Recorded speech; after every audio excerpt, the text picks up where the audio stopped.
My name's Kris Owen, and especially for naturally happy dogs, today we're going to show you how to make Sophie steak bones, or beefy bones, whichever mince you buy.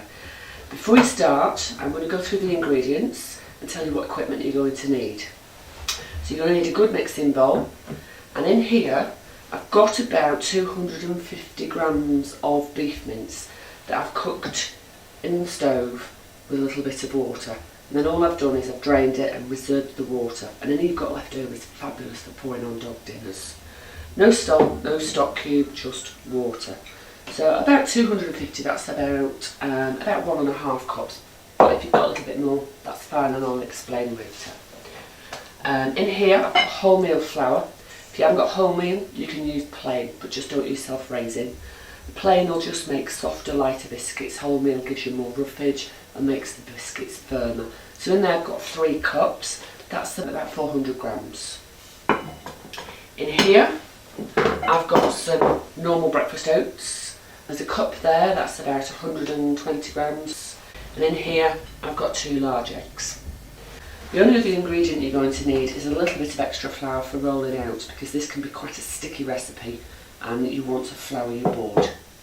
You're going to need a rolling pin, and you're going to need a biscuit cutter. Now I've got here on the table a selection. The only thing I would recommend is don't go for something too fancy. One of these that I've brought to show you is a dog cutter. And they're fabulous, they're fun, but they're a pain. You can't get many on your tray and the bits break off. If you're doing a special occasion, yes, have a go, but stick to something simple.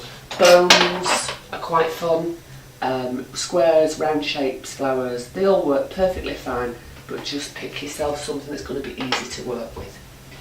Now before we start, we're going to preheat the oven on about 180, and it's about a gas mark 4, so make sure that that's preheated and then you're ready to go. It doesn't really matter which order they go in. I'm going to put my flour, we're going to put the oats, we're going to add the mince, and then we're going to put the eggs and the stock in. You can beat them if you want to before they go in, but I don't think I'd worry, because by the time they've gone in here and we've given them a good stir. Now the only thing I can't tell you an exact measurement on is the water, because it depends how well you've drained your mince. So start with about 100 millilitres. And I'm giving a good stir with the spoon. Now, if you've made a mistake and put far too much in, don't panic. Just put a little bit extra flour in. Remind yourself, you keep making yourself dog biscuits, and your dogs will love them if they're a bit lumpy, a bit hard, a bit dry. But you need to get your hands in and then give this a good squeeze and a good knead with your hands. Don't be in a rush to put too much water in, because the moisture out of the meat will help this stick together. So that's only 100 mils. And it's starting to stick together in a ball already. So most of the dough is stuck in one bowl, but you will have bits and pieces left in your bowl, which is fine because they can go on the worktop. So just going to move everything we don't need out of the way, because what we need to do now is to roll it out. My rolling pin's not going to disappear. So all the bits that haven't come into the bowl, just tip them onto the worktop, because as you knead and roll, then that will all get absorbed. So it doesn't matter what sort of rolling pin you've got. This is a silicone one, wood one's fine. In tough times I've even used a milk bottle. So all you need to do is to give this a roll out. The more you roll it and turn it, the better it gets, because sometimes with the meat it can be a little bit tricky. So you might just want to turn and give it a good rolling. Again, this is a good one for kids to make, because if you use a plastic cutter, there's going to be no sharp edges. You want to roll this out until it's about 1/4 of an inch thick. Probably the depth of a 10p if you want to make them slim. Again, there's no right or wrong. The thicker they are, the longer they cook. The thinner they are, they cook quicker, but they will break up easier if you're going to give them away as gifts. So that's more or less ready to start cutting out now. So this tray is just one that you actually do chips on. So whatever you've got will do just fine. And I've just covered it with a bit of baking pepper just to make sure that the biscuits come off easy. And then all you're going to do is to cut them out and place them on your baking tray. So out of this size recipe, we'll probably get about 30 bones. If you use a smaller cutter, obviously you'll get more. If you don't, they'll keep about a week in the fridge because they're very high meat content, these, but they freeze beautifully. So you probably just want to just pop them in little freezer bags and then just get them out as and when you need them. But as and when you've got down to the smaller part that you can't cut, just squeeze it all back into a ball. You can be as rough as you like with it. You're not making pastry. And you can just keep re-rolling it and rolling it and continue cutting until you've used it all up. The thicker they are, the longer you cook them.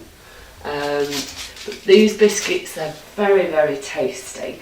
They're reasonably high protein.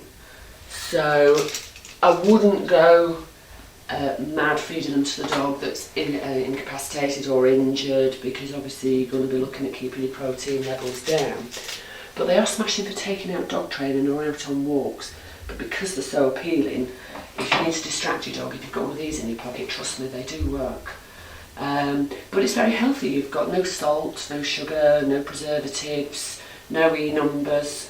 And if you don't really want to feed beef, these will turn out just as well if you want to use turkey mince. You can use lamb mince, and I've even made them with chicken mince.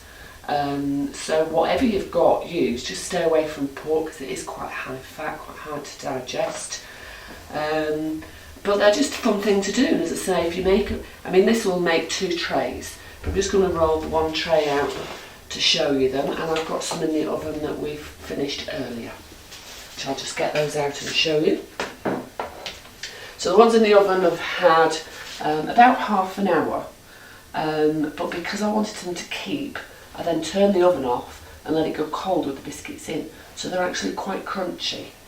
I'll show you in a minute some biscuits I did with double the amount of meat, not cook them quite as long, and they're really good for dogs with dental problems that perhaps can't chew and crunch crunchier biscuits.